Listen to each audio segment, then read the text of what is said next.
This is Sarah Stewart Holland. And this is Beth Silvers. Thank you for joining us for Pantsuit Politics.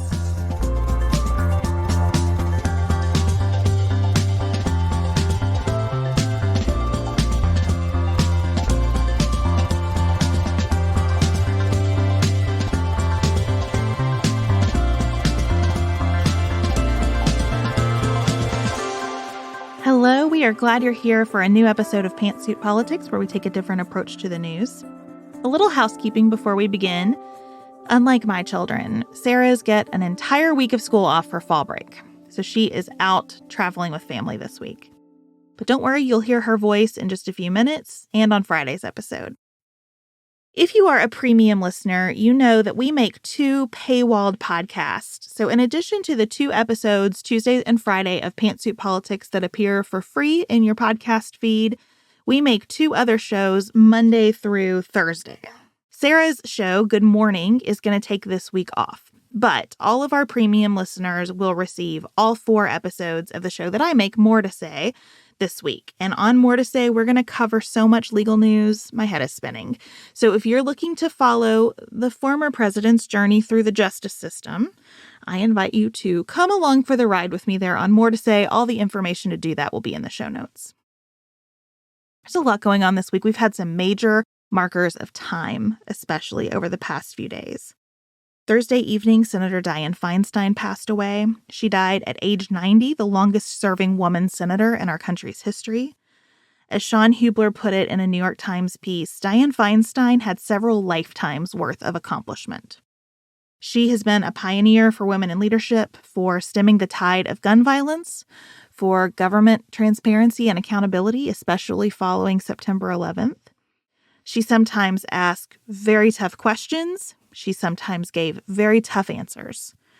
She was overall unintimidated by public life and the pressure that accompanied it, and I know that she will be missed.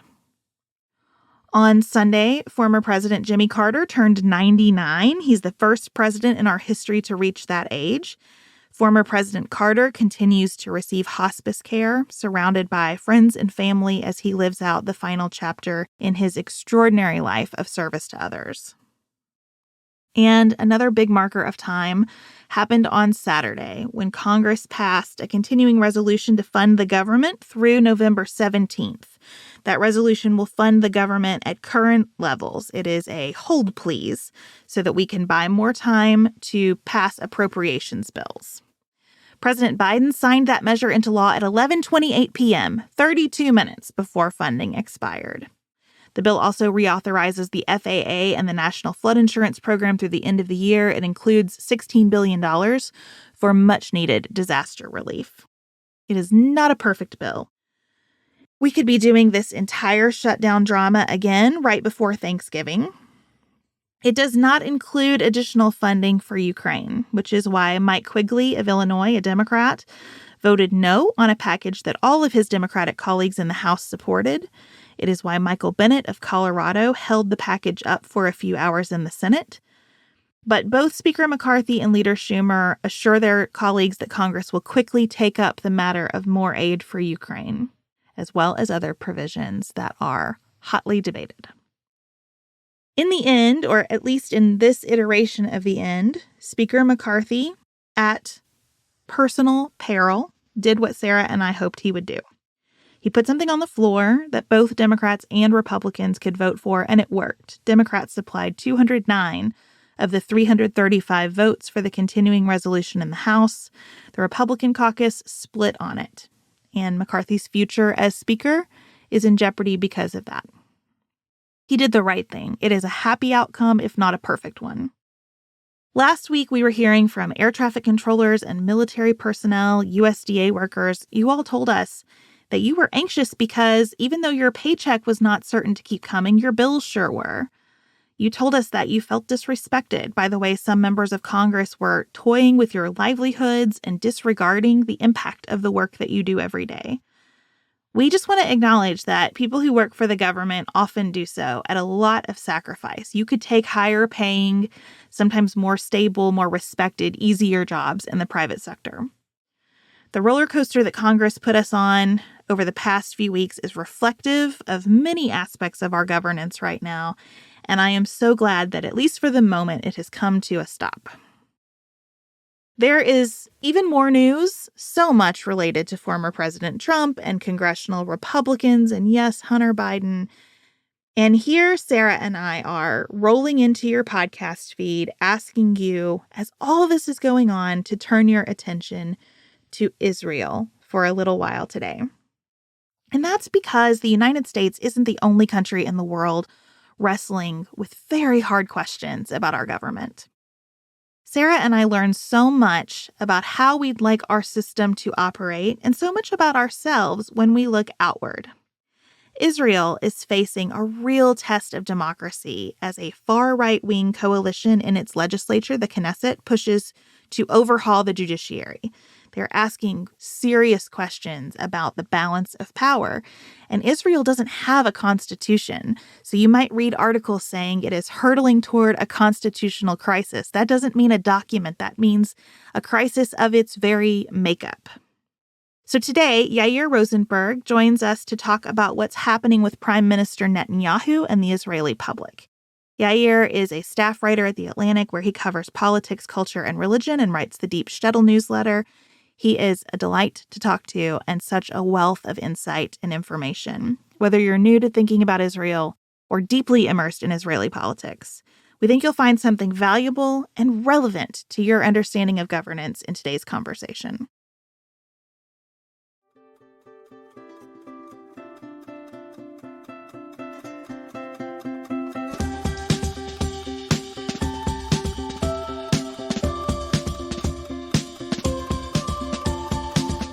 Yair, welcome back to Fancy Politics. Thanks for joining us again. It's great to be back. We wanted to check in with you about all of the developing crises in Israel, and particularly now because the Israeli Supreme Court is hearing arguments about the judicial overhaul that Netanyahu's government has enacted. I wondered, before we dive into the specifics of that, if you could help us put in context what the Supreme Court looks like in Israel, given that there is no constitution.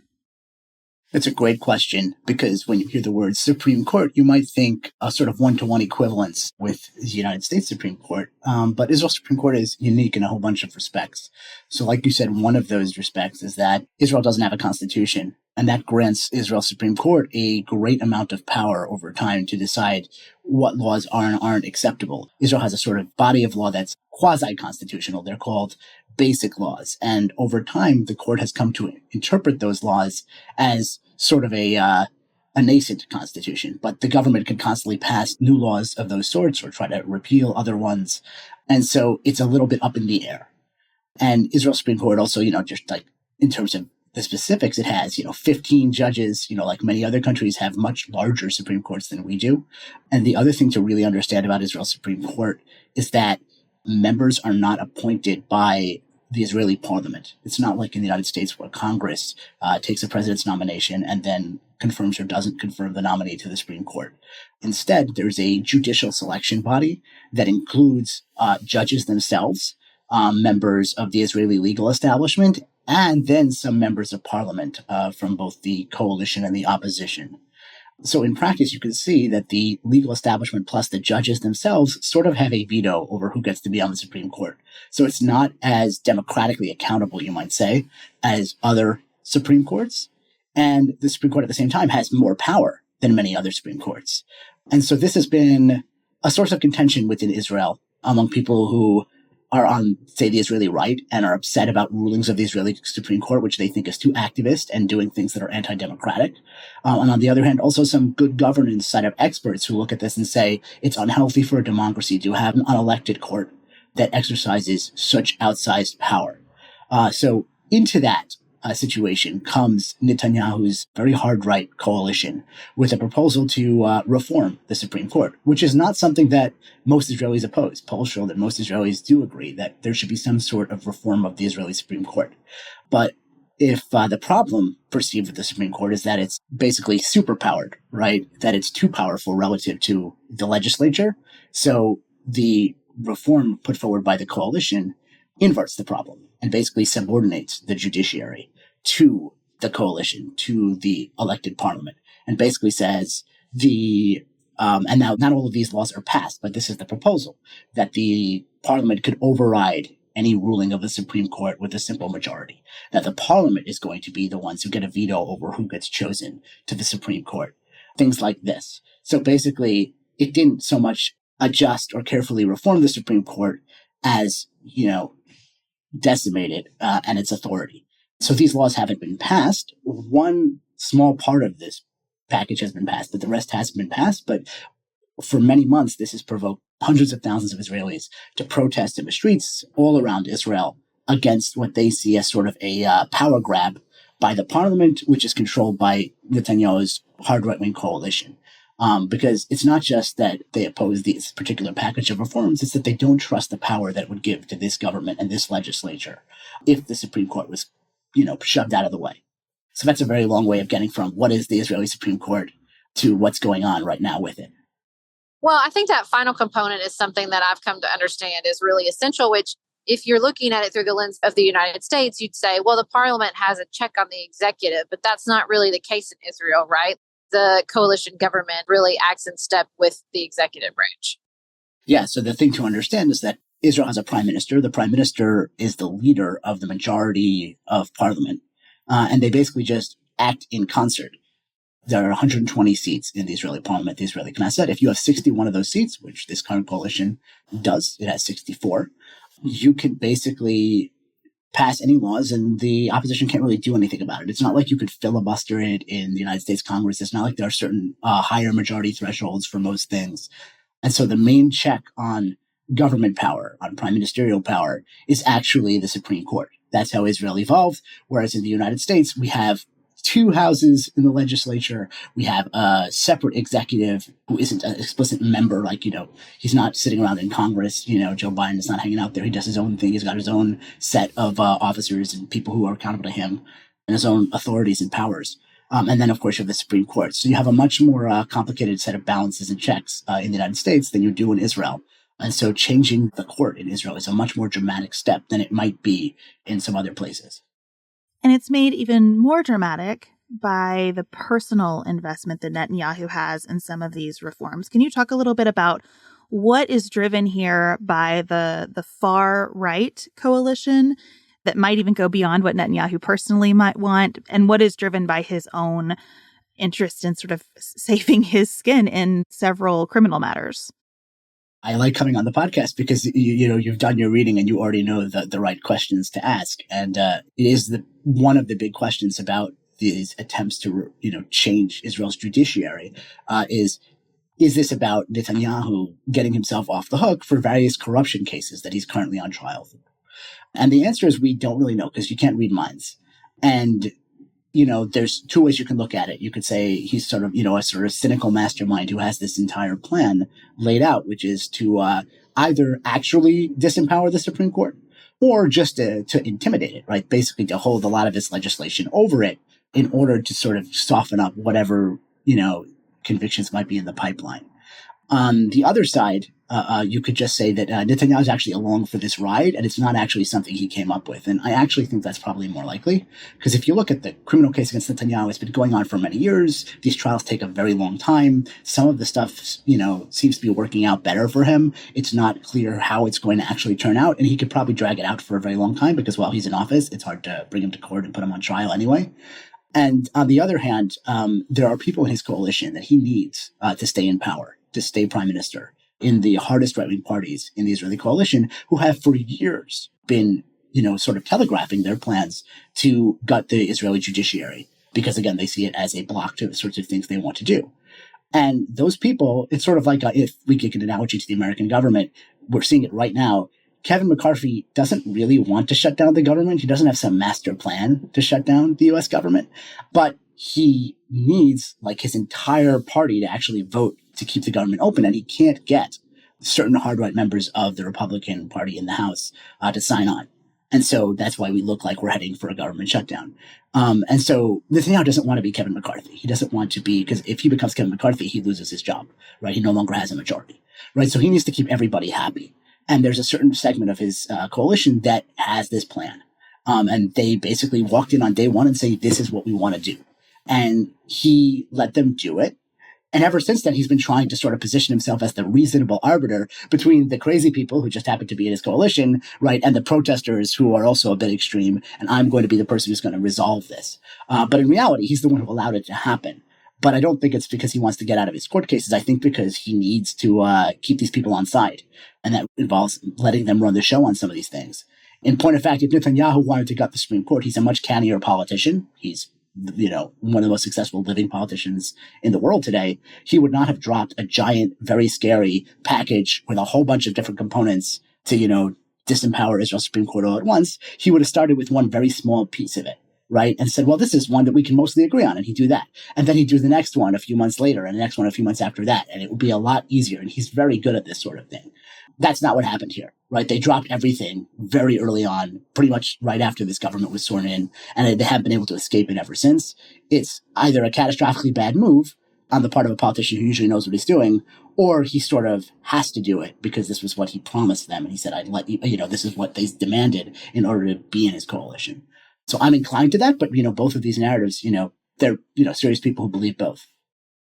Well, that actually is a perfect transition to what I was going to ask, which is I read the big piece in the New York Times about Netanyahu today. And I think there's parts of him I understand. There's parts of him I don't, because how can we ever fully understand the inner workings of a person's mind, or much less his family dynamics, which were very interesting. But I think what I really don't understand is this component of his hard right coalition and the motivations of particularly the ultra Orthodox citizens of Israeli society. I think through our American lens, I always understood Israel to be sort of secular and liberal.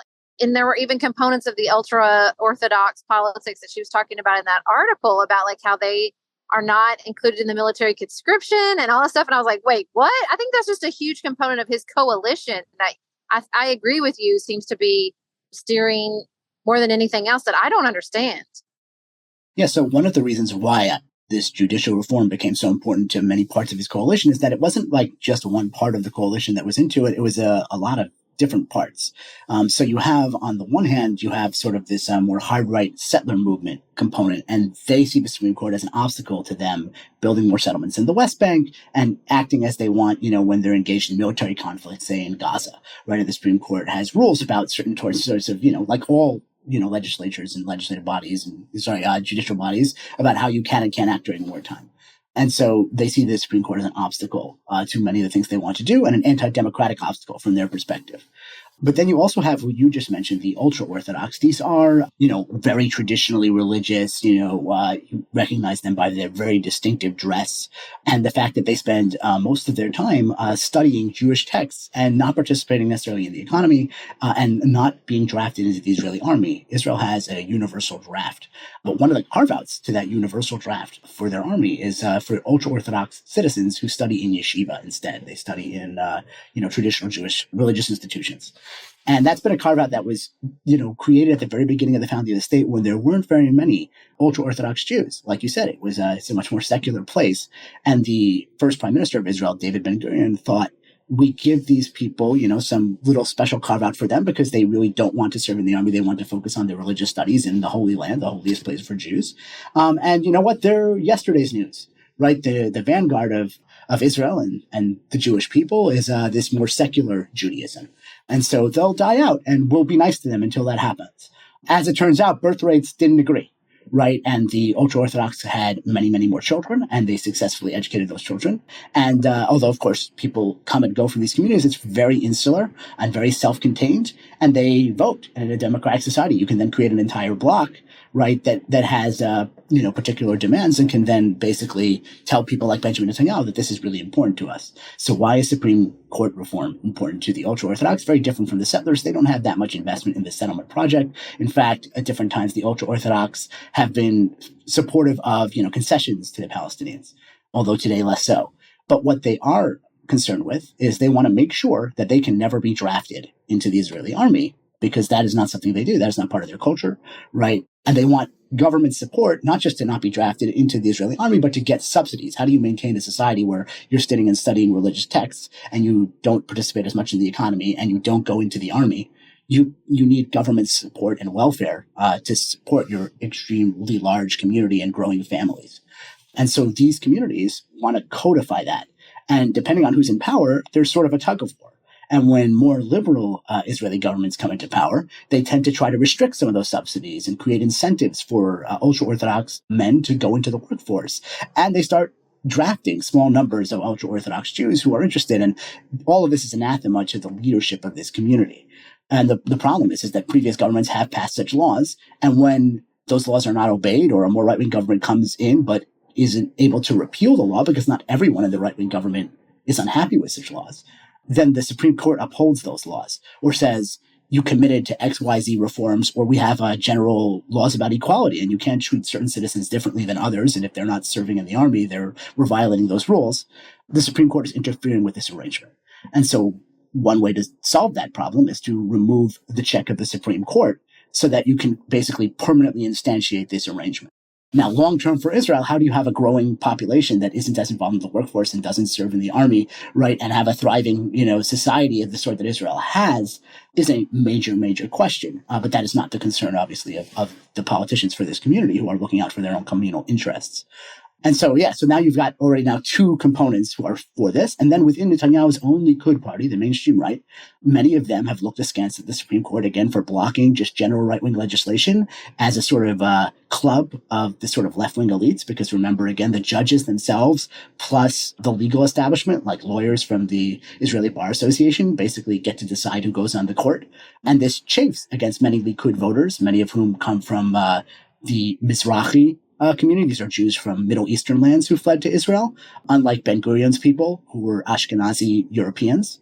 And so these people feel like they're the underclass. They're looked down upon by the Ashkenazi elites. And the Supreme Court is sort of a symbol of all of that. And so they want to sort of bring it down a peg, right? So you have all of these different interests, all, sort of converging on this idea that the Supreme Court is something that needs to be changed.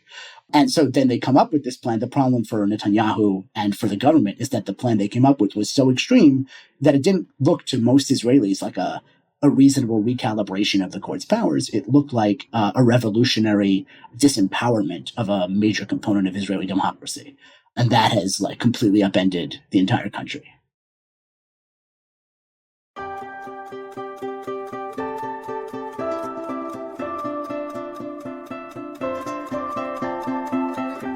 Just stepping back from the current judicial overhaul, as you describe these fractures, even among sort of the mainstream right and the ultra-right in Israel, it makes this persistent narrative that we have in the United States about an eventual two-state solution sound absurd, because there are so many more constituencies to address here than just two.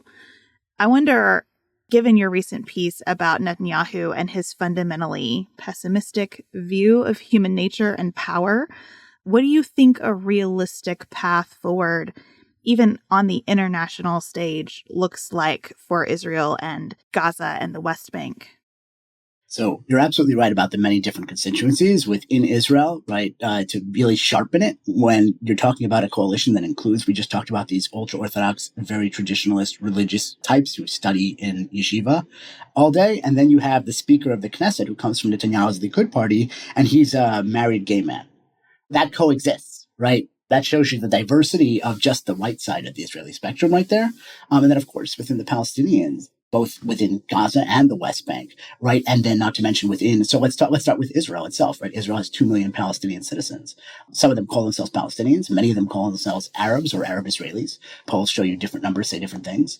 And they have two very different groups of political parties. The largest political party in Israel now is led by a man named Mansour Abbas, who supports participating in Israeli governments, right, and joining the Israeli coalition. He was in the last Israeli government, that sort of rainbow government that was designed to keep Netanyahu out of power that fell after a year, right? It included for the first time an Arab party, and that was this party. And on the other hand, some of the people who helped bring down that government were some of these other Arab parties that refuse on principle to participate in any government run by the Jewish parties. And so you have this, diversity within Israel like that. And then, of course, you have the Palestinian Authority in the West Bank and Hamas in Gaza. And the two of them put it very, very mildly, do not get along, right? They're actually in a, state of war, basically. And so creating some sort of two-state solution with all of these different groups has been incredibly difficult for policymakers. And so, if I had a fantastic solution to this, I would not be doing this job, right? Like, I write about the problems. If I could solve them, perhaps I would go and try to do that. And there's a tremendous number of incredibly brilliant people who have tried. Fundamentally, what you actually need is simply, for more people on both sides to want to figure out a way to end their conflict rather than having reasons to perpetuate it. And at different times in Israeli and Palestinian history, you've had those majorities, right? And then right now it looks like you don't, right? And I've spent time reporting in the West Bank and talking to people there about their situation. I spent time in Israel, and there's just this tremendous pessimism that reigns, right, from both directions. There's, Netanyahu is an incredibly pessimistic character, and to an extent, his persona and his incredible ability to communicate his worldview has affected the Israeli public, but he's also a representation, right, a reflection of the journey Israelis have gone on since, the early 2000s when you had the Oslo Accords and Bill Clinton, and this assumption that down the line there would be some sort of separation between Palestinians and Israelis to where we are now, where neither side trusts the other to hold to any agreements. And like, even if you had a peace agreement, you wouldn't really trust the other side to keep it. The Israelis look from their perspective at they pulled out in 2004 from Gaza, took up all their settlements, pulled out all their settlers. And of course, today, Hamas runs Gaza and fires rockets from there into Israeli towns that they couldn't reach before. So the theory is, if we then get out of the West Bank, what do you think is going to happen? The people with the guns will win. Even if good people sign the agreement with us, they won't be able to hold the power. And from the Palestinian perspective, they say, look, we signed all these agreements. We made a lot of concessions. We have lived under occupation for decade upon decade upon decade. And then you come around and no one seems even interested in trying to solve this problem, right? And in fact, Israel's government has gotten more hardline and more extreme, right? And at what point, right, is the party with all of that power, responsible for what's going on in this situation?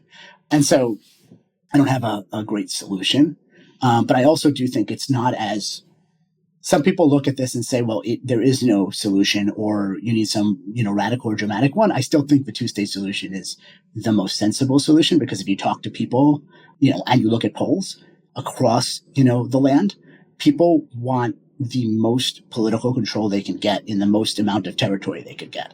So if you tried to force both of these groups to live in one state, for example, which some people suggest, right, they would not like it. Because that would mean ceding a tremendous amount of control to the other 50% of the population. And every election, you think it's bad in our country where like the whole democracy rests on what happens with the, who gets 51% in this, very, very polarized country. Now imagine it's like 50% Jewish and 50%, Palestinian, right? Israeli Jewish and Palestinian. What would elections be like every single time unless there's great trust, which doesn't exist? And so what's much more likely to be sustainable is to have a Palestinian state and an Israeli state. And the Palestinian state would ideally have a Jewish minority, and the Israeli state would have, like it does right now, right, an Arab Palestinian minority. But that way, each one would have that national self-determination that they so deeply desire for very good historical reasons. And functionally, that's just a matter of drawing a line on a map and saying, here's where the line is, and on one side it's Israel, and on one side it's Palestine. You just need leaders and populations that are willing to do it. And it requires a lot less trust than, say, living together in the same space, which is functionally what they're doing right now. Yeah. And I can see Netanyahu's very pessimistic worldview in the sort of post-Oslo Accords to how we got to where Israel is now with regards to Palestine. What I can't see the pessimistic worldview president is in the Abraham Accords and the normalization of relationships with the surrounding countries. How do you see that pessimistic worldview play out there? It looks increasingly like they'll even normalize relationships with Saudi Arabia. And that to me is so interesting in contrast with this hard right lurch with Palestine. Yeah. Well, so the one thing to understand is that Netanyahu was a pessimist before Israeli society became pessimistic, right? He was running against the Oslo Accords, right? And he was running against and saying these are naive ideas that people have. None of this is going to work. And then slowly but surely, Israeli society overall has come around to part of that position. But his pessimism is so much more fundamental. Right. It is about just that the world is run, and he says this explicitly, right? The world is about jockeying for power with other actors for better or for worse, and the weak get destroyed and the strong continue and live on. A lot of Jews don't actually agree with that. For one thing, Jews have not been great in number for a very long time. For their entire history, Jews are, 0.2% of the current world population. And so obviously not particularly numerous, not particularly powerful overall, have only had Israel, the state, for 70 or so years, and haven't had sovereignty in Israel for much of their history. They had it, it was taken away. They had it again, it was taken away. And now they have it one more time. And so it's not that Jews were powerful, but yet they survived much longer than others. So I'm giving my little critique of his worldview, but that's what he believes. He thinks that the strong survive and the weak eventually just fade. And so in that context, right, he's like, I will give no concessions to the Palestinians, right, because that signals weakness, and we're going to outlast them in this conflict. And I'm happy to make alliances with other states and he sees the Abraham Accords as affirmation of everything that he has been working on, because he says, look, everyone said we couldn't have peace with the Arab world unless we gave lots of concessions to the Palestinians, so the Arab world would sign on and accept us. And he said, no, you have it all backwards. The Arab world doesn't accept us because they think we're weak or we're temporary or impermanent and we're going to be destroyed. And, there have been several wars that the Arab world waged to try to erase Israel. And he's like, only when they think we're really here to stay because we're the biggest guy in the room, right? So then they'll be for it. And in this, he's been borne out. It's very much a self-interest play on the part of these Arab states. They're not doing it out of the goodness of their hearts, right? They're doing it because Israel is an economic and technological powerhouse. Well, and they're getting stuff in return. And they're getting stuff in return from the United States and also from Israel. It's like, it's a self-interest play. And his idea is like, we're the strongest country with the strongest alliances in the region, right? And you want to be friends with us. And so to him, it actually tracks very nicely with his pessimism and sort of alliances with the strong and setting up what one sort of conservative Zionist philosopher called the iron wall, the idea that we're sort of immovable, we will never leave. And so that's how he understands this moment. Pessimism bordering on cynicism, I would say. For sure. The critique of Netanyahu has always been that he's the line is a creature of the bunker, sort of having experienced many, centuries of Jewish history as oppression and persecution, that he does not trust the world to do something different if given the option. And so all decisions are made in an environment of distrust. You'll never go broke being a pessimist sadly in today's world, but it does mean you sometimes miss opportunities for revolutionary change because you're always taking the under on anything. So I wrote about this in The Atlantic, right, that Netanyahu always bets against any, hopeful vision of future progress, right? Whether it's coming from Elon Musk and he's talking about how amazing AI is going to revolutionize the world, because Bibi did this conversation recently with Musk in San Francisco. And it's very interesting because Netanyahu is clearly very skeptical of what Musk is selling, even though they're supposed to be sitting down for sort of like a PR stunt. Right, that's not supposed to be hardball. But Netanyahu asked a bunch of hardball questions to Musk about whether AI is really going to make the world better, because he thinks it's going to create winners and losers like everything else. Right, whether it's the Iran deal, right, which Netanyahu did not trust to actually work or for Iran to adhere to, right, or concessions to the Palestinians. Right, all of these things, right, he just always bets against it. And his critics say that sort of pessimism, it holds you hostage. Because the world does change, right, and you're never going to be open to it if that's how you always proceed in life. I tend to compare Netanyahu to Trump mentally, but as I was reading today, especially about this deal with Germany for a missile defense system, I was getting Mitch McConnell vibes. Like, you don't have to love me, but I'm such a player on the big stage that you need me in this seat. That was actually what he ran his last election campaign on. He ran throughout several election campaigns over the years saying, I know that you may not like all of my politics, or you may not, and this includes not just left-wing people, but people to his right, like people in his coalition who find him to be a squish, right? And they feel that he rolls over when he should be fighting for whatever right-wing thing they want to do. But you can't find anyone who can do what I can do, right? Especially on the international stage. And I've written my own critique of that. I think he overstates, let's just say, his accomplishments, but that's part of his brilliance, is that he is an incredible salesman for himself. Right. And he can basically refashion any event into something that he intended to happen. Right. And that is part of his plan. And how much of it is and how much of it isn't, questionable. But that's still an incredible skill for a politician. You read books about Benjamin Disraeli, the British Prime Minister, and other famous politicians. And this is the thing that politicians do, which is that they are very good at telling stories where events that happen that are outside their control become part of what they control. And depending on how good you are, right, you can really bring people along with that. And so sometimes, I think Netanyahu is often taking credit for things that were happening because of larger historical forces that he didn't very much have much to do with. But he's good at presenting it that way. And that's why it's a big difference from like him and Trump. I mean, Trump is pure id, pure instinct, and Netanyahu is pure calculation. There's nothing he does that he hasn't thought 25 different ways about why he's doing it. So like, they may align together because it was mutually beneficial in various different ways, but they're completely different thinkers and people in their approach to politics and to life. Wondering, no one's immortal, even the best, most capable politician. What you're seeing as the future of Israeli politics when Netanyahu is no longer on the world stage or the Israeli stage. Assuming Netanyahu does not manage to create a robo Netanyahu with some AI version of himself, which you shouldn't put past him. It's a great question, and it's a really big question that I think a lot of Israelis haven't really grappled with, certainly on the right, which is that one of the ways that Netanyahu has kept himself in power has been by systematically drumming out anyone who could possibly have challenged his power within the Israeli right, within his mainstream right-wing Likud party. And he slowly but surely transformed the Likud party into a pretty diverse, effective, right-wing political vehicle into a Netanyahu political vehicle, or a critic would say a cult of personality. And very, very few of the people in the party today have the skills or stature that he has to do what he does. And he has not cultivated proteges. He has not taught people how to do what he does. He has not brought people under his wing. Some of this may be that he has a difficult personality just in general, but some of it is the sort of paranoia and the fear that if I give these skills to somebody else, they will eventually knock me off, as often happens in politics. But the consequence is that you have a leader in his early 70s who either through, the natural course of life or through his court cases will not be prime minister forever. And then an Israeli right that simply doesn't have anybody like him that they could put forward afterwards. And that's by his design, but is not to the benefit of the country nor to his own political party. And so what you might see actually is that there are different possibilities. You could have some of the people he drummed out of the party. What did they do? Some of them left politics, but some of those people started other satellite, smaller right-wing parties. And in theory, if Netanyahu leaves, maybe they go back. But it depends if like the Netanyahu-ified party is willing to take them.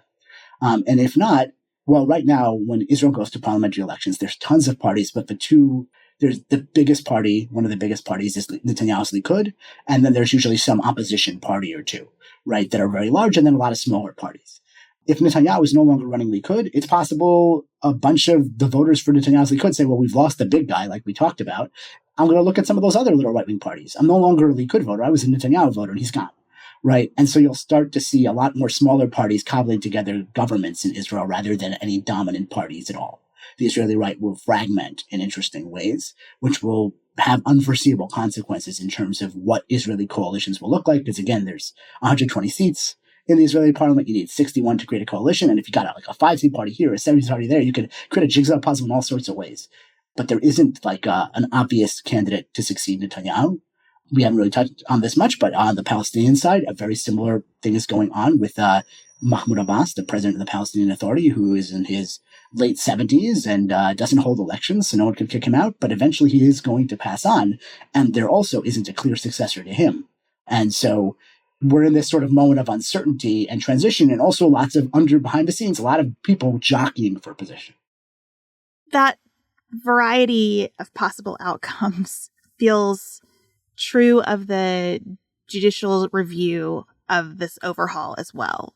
As I understand it, the Supreme Court is expected to rule on the cases in front of it concerning these reforms by sometime in January, and they could say the reforms can't stand. They could say they're on pause, hoping that a new parliament will reconsider. I wonder if there is an outcome that's foreseeable from that court that would be just devastating to Netanyahu? Or is he such a tactician that he'll be able to work with whatever happens? I think he has plans for whatever happens. That doesn't mean those plans are going to work. Again, sometimes he's like spinning things as his plan after whatever it is that actually happened. I do think that the Supreme Court has the ability to, throw the current coalition into recoordination and chaos if it strikes down some of the reforms, or if it, as you said, like postpones their, enactment, or, in other ways messes with it. There are two ways that can go. You could have the coalition sort of say, well, we couldn't get it past the Supreme Court. Now we have a constitutional crisis. Are we willing to ignore the Supreme Court? Right. And then you have to, the fight amongst themselves will be very, very vicious and obviously very frightening to many Israelis, because you'll have literally the government fighting over whether or not to listen to the Supreme Court. And that has unforeseeable consequences. You could also have them say, well, we just need to pass a lot more of this judicial overhaul package, because remember, this all that's passed so far is a very small component of it. It's probably the least consequential part of it.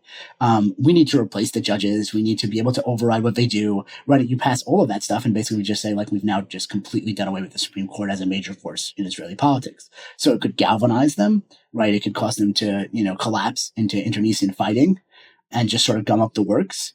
It's very hard to know. It really depends also, like, how much infighting there is. And I would also say that there's a very big X factor that we've sort of referenced here, but not in this context, which is normalization with Saudi Arabia, which is something the Biden administration has been working very hard on diplomatically in the region. But in order to normalize with Saudi Arabia, they're going to need to make some sort of concessions to the Palestinians. The Saudis have made that very clear. The Biden people have made that very clear. And so you have this sort of demand that's going to be made of Netanyahu to get this great prize. And then he's going to have to turn to this very right-wing coalition and say, we've got to do these things. It's not clear he can do that, right? And so this also may create significant problems for his coalition. Ironically, sort of Pyrrhic victory. The irony is, of course, is that within Israeli politics, there's a majority for solving all of these problems within the parliament right now. There's a bunch of centrist parties and center-left parties that could work with parts of the Israeli right and pass a Supreme Court reform by consensus that most Israelis would like, and that could ratify a deal with the Saudis and make concessions to the Palestinians because that would be fine by them. And Netanyahu could be part of that, except that he's on trial for corruption and nobody trusts him because he's always drumming out every possible successor, right? And basically has alienated everyone who's not, his closest confidants. And that has made it impossible for anyone to serve in government with him from the center or the center left, right? They all pledge we won't sit with Netanyahu because we consider him to be corrupt and untrustworthy. And they have good reason to think that he's not trustworthy because a couple governments ago, one of the opposition parties actually broke their pledge and did a joint government with Netanyahu. And it was supposed to be Netanyahu for a little bit as prime minister, and then the head of that party as the prime minister. And Netanyahu managed to collapse the government rather than let the other guy become prime minister. And so basically there's nobody left who trusts this guy, and therefore nobody who will sit with him, and their voters would punish them if they did, so they can't. And so that Israel's parliament, even though there's an Israeli majority for solving a lot of these social problems, there isn't a political majority to it. Well, this is so helpful. Thank you very much for giving us all of this context. Do you have time to hang with us for a little outside of politics segment? Absolutely. Way less depressing.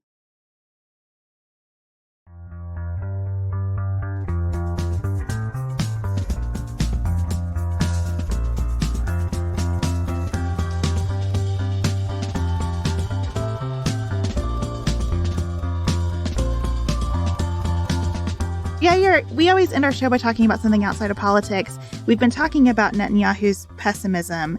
I feel like you have been writing in The Atlantic and on social media in a very optimistic way about what social media can be. And I wonder what sparked your interest in this conversation and what the response has been to your writing. So my recent interest in writing about how we do social media and whether we could do it better is sparked by the fact that one of the major social media platforms has dramatically collapsed as, Elon Musk took over Twitter and rebranded it and changed a lot of things about it. And lots of people are mad about that. And they say, I don't like this. And I think that was a good opportunity to say, well, there's a lot of things about social media we don't really like, right? And maybe some of this has heightened that for us. But there's a lot of ways that we treat each other on social media that isn't healthy. There's a tremendous amount of, like stuff that you would never say to somebody to their face, right? Or in person, right? That people feel comfortable saying online. And is that always good? The way that people comment on articles that they haven't read. And yes, I have an interest in this since I write articles. But I also think, like, what kind of discourse do we have when people are constantly arguing over stuff that they never even bothered to read? It's just a very weird sort of situation, and you see it a lot. And so I tried to say, like, okay, we have this moment where people are looking for new social media platforms. They're upset because one of the ones they used has been degrading in their eyes. What would it look like to make better ones, right? Because we now have Facebook's got their threads, and there's this thing called Blue Sky, and there's a bunch of others. And so I started writing articles suggesting what both companies building these platforms could do better and what people themselves using the platforms could do better, regardless of whether the companies get their act together and make healthier platforms. Because a lot of this stuff comes down to how we conduct ourselves. on social media. Like, no one is forcing you to comment on an article you didn't read and to like respond only to the headline when you didn't actually click the link, right? Nobody's making you do that. You don't have to do it, right? Even if it's very tempting, and nobody is sort of making you argue for no reason for hours on end with someone who just makes you feel terrible and that you're never going to persuade, right? Maybe that person you should just block, right? Or maybe you shouldn't engage with them at all and recognize that that's not what social media is for. Like, so there's all sorts of just like basic practical things, that we could ask ourselves about social media as a technology that we don't always do. And it's not really just about social media. It's more we live in an age where a lot of new technologies are coming down the pipeline, like artificial intelligence and its many permutations. And it's not a question of, are these things going to happen? It's, basically when they're going to happen and then what we're going to do about it. And we can either have them sort of foisted upon us and they're going to use us, or we can consciously decide how to use them. And social media sort of just came onto the scene and people signed up and it was free. So no one really thought very much about it. And then it suddenly changed how we interacted with each other, how we related to politicians, how we elected politicians, all sorts of things. It changed how we talked because suddenly sound bites of a certain type went really far on social media. So more and more people start talking that way, even though is that the healthiest way to talk about complex things? I don't think so. So the technology started using us because no one had a collective conversation about what is this good for and how could we use it well. And so I'm trying to have that conversation belatedly about social media. I'd love for us to have that conversation about technology in general. I think about it in terms of my dad, right, who was a wonderful educator. And he would often integrate, new technologies into the classroom. He became like one of the tech coordinators in his school, which is unusual for someone who's, one of the older teachers. But he was very good with technology. But the secret to it is not being able to figure out how to use the technology. It's to know when it actually adds to your classroom and makes it easier to teach something in a way you couldn't before, right? You don't just put in a smartboard because it's cool and you could tell the parents and say, look, we have smartboards in all our rooms. Okay, but what is the purpose? Are the kids just watching television on it during recess, right? Like, what is it actually doing? And if you can ask that question about pretty much any technology and you say, what is it that I want to do in life? And how does this help me do that? And is there a way it can help me do that? And if not, maybe it's not for you, right? Even though it might be for somebody else. And I think we'd all be better off if we asked those questions of these technologies, whether it's social media, right? Or it's the next AI chatbot or many other things. And like, that's that bigger project, right? That I think we haven't done a great job of to this point. We're always catching up, but I think you can actually come up with thoughtful ways to approach these things and, make conscious decisions in our lives about how we use technology. And I hope that we can do that. So am I an optimist? I don't know. But I guess there's an inherent optimism in writing these articles and hoping that enough people will see them and read them and think, yeah, I can do that. And, that can slowly but surely make a little bit of change. Well, the conscientiousness you speak of reminds me that we just passed Yom Kippur. I don't know if there's a phrase for being jealous of another religion's religious observance, but I have it for Yom Kippur. So I wondered if you could speak to the importance of that in the religious calendar. So, people don't get confused when the likes of Marjorie Taylor Greene post a picture of a Hanukkah symbol during Yom Kippur. Yeah. So right now we're in this part of the Jewish calendar where there's a series of Jewish holidays at the very beginning of what is the Jewish New Year, which goes by the lunar calendar. And so it starts with Rosh Hashanah, which is literally the New Year, right? So it's the Jewish New Year. And then 10 days after that, you've got Yom Kippur. And this is a sort of a set period, a sort of period of introspection and reflection. And it begins with Rosh Hashanah and it culminates in Yom Kippur, where Jews spend a lot of time in synagogue. Many Jews will spend most of the day in synagogue. Even Jews who are not particularly religious or observant often spend a lot of time in synagogue on Yom Kippur. And there are all sorts of prayers that are said that are, were written over the many different centuries that Jews have been around, expressing what we consider to be our failings, right? And ways that we hope to be better and ways that we hope God will help us and forgive us to be better in the coming year. And for many people, this has significance, even if they're not particularly, religious or even if they believe in God, because the liturgy is very thoughtful about the ways human beings are frail and flawed, but also capable of redemption and changing themselves. And so it's a set time of the calendar. It's sort of set for like taking stock of your year. It's sort of like New Year's resolutions, but if you put it all really on steroids and forced yourself to think about it and talk about it all the time, and you could never do that the whole year without going crazy, right? But we can do it for a set period of time. And obviously a big characteristic of Yom Kippur is that you basically try to keep everything else out of mind. So you fast all day from sundown the night before to sundown at the end of the next day. And you're just focused entirely on these ideas and themes. But, and it's also a beautiful day because by the end it culminates in sort of this idea that the congregation has been forgiven, right? By doing these, these rituals and saying these prayers and thinking about these things and resolving to be better, that collectively we have been forgiven. And so there's like a celebration at the end and a moment of catharsis that's very powerful. And so, that is, sort of in a nutshell, but there's, infinite depth to any, religions like Judaism, Christianity, Islam, many others, been around for a very long time. There's an incredible amount of depth to this sort of stuff. And one of the amazing things about something like Yom Kippur is that you can live your entire life and you will not have gotten to the bottom of it because there's just too much. Love it. It feels like we could use that kind of ceremony around social media where we all admit our failings and we all admit what we've done wrong and we ask for forgiveness and redemption and try to do better. 1 year for Yom Kippur, I did write a somewhat satirical article about the 10 greatest social media sins that people should repent for. Yes. A number, whatever number 9 was, commenting without reading the article. And number 10 was adding filler content to your listicle to get to a round number. And so, I do think there are things that we can think about, but it's absolutely true. One of the things that that troubles me about social media is that I used to do this as an ironic thing, on, the new year, on December 31st. Congratulations to Twitter on another year in which it got nothing wrong and had no need for introspection or to consider why it could be better.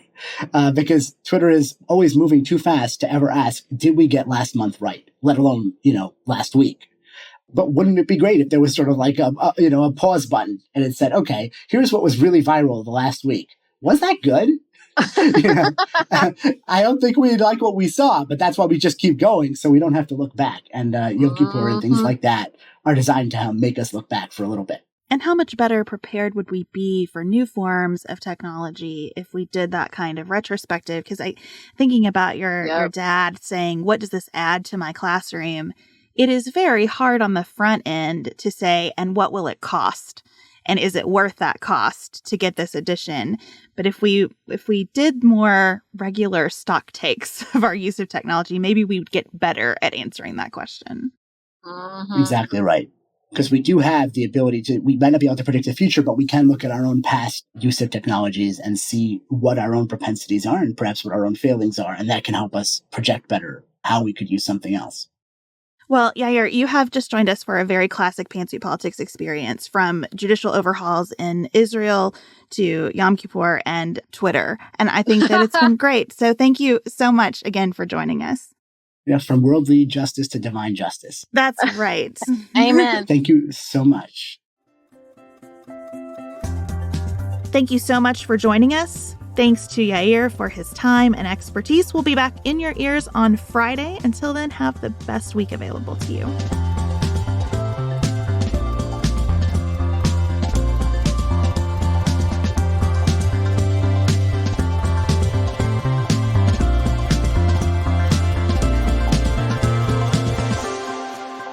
Pantsuit Politics is produced by Studio D Podcast Production. Elise Knapp is our managing director. Maggie Penton is our director of community engagement. Xander Singh is the composer of our theme music with inspiration from original work by Dante Lima. Our show is listener supported. Special thanks to our executive producers: Martha Brunitsky, Allie Edwards, Janice Elliott, Sarah Greenup, Julie Haller, Tiffany Hassler, Emily Holiday, Katie Johnson, Katina Zuganellis-Kasling, Barry Kaufman, Molly Kors, Catherine Vollmer, Lori Ladow, Lily McClure, Linda Daniel, Emily Neasley, The Cousins, Tracy Putoff, Sarah Ralph, Jeremy Sequoia, Katie Steigers, Karen True, Annika Uvaline, Nick and Elisa Vallely, Amy Whited, Emily Helen Olson, Lee Shea McDonough, Morgan McHugh, Jen Ross, Sabrina Drago, Becca Dorval, Christina Quartararo, Jeff Davis, Joshua Allen, Melinda Johnston, Michelle Wood, Nicole Berkless, Paula Bremer, and Tim Miller. See, this is why I like coming on this podcast. To that question too? Yeah. Because I'm going to compliment you. Yeah, let him compliment us, Sarah, and then jump. I'll let you compliment. Yeah, please. It's like, you got to get this in.